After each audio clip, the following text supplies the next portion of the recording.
My father, Bill Taylor, took a lot of risks. He was a successful publican in Sydney, and he could see that there was a need for really top-notch quality red wine.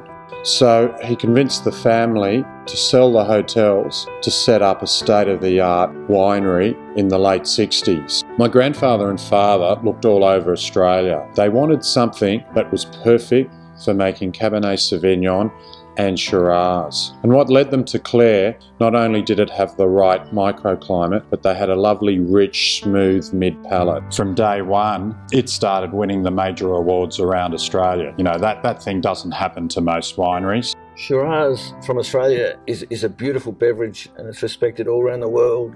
Bill Taylor, who owns all this, Bill's a lovely man. He told me a story once which made me laugh. As a very young man, he invited James Halliday here and said, "James, look at my Cabernets." And James said, "Bill, look at your Shiraz." And we've been looking for some of the best Shiraz on this property for about 15 years. Two blocks in particular off the property came to light. They're called A30 and another block called S50, which is one of our oldest Shiraz blocks. They just have an essence of fruit expression, a quality that seems to radiate every year.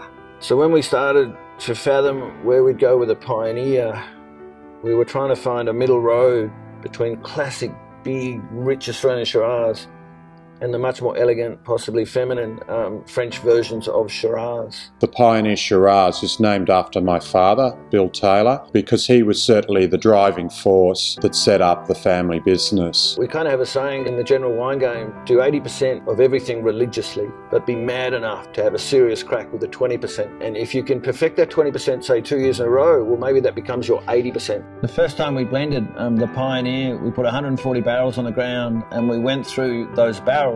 We asked the barrel what it wanted to be, and I swear to God, when you do this, it sounds very strange. There's no talking. The barrel will tell you what it wants to be. Interesting words pop up when you look at these wines now, like shy and restrained.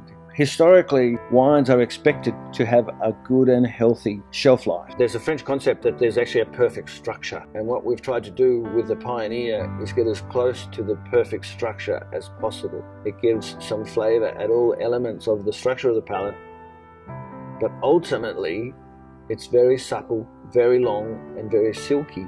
The work we're doing with the Pioneer and the Visionary will hopefully take us into the greatest capacity for longevity that we've ever created. The first vintage of Pioneer, we had this aim and this philosophy to do the very best we could with it. Then did a blind tasting against the best wines in the world, and to have your own wine come through top of the pack, it really was an exciting day for me at the winery. I've been tasting wine a long time, and so actually I see wine in three-dimensional images in my mind, but what inspires me when I look at good wine or make good wine is how it actually makes you feel. So you can taste so many good wines, but maybe 5 or 10 of those will put their hand up in your mind and say, I'm the one, I need to go further.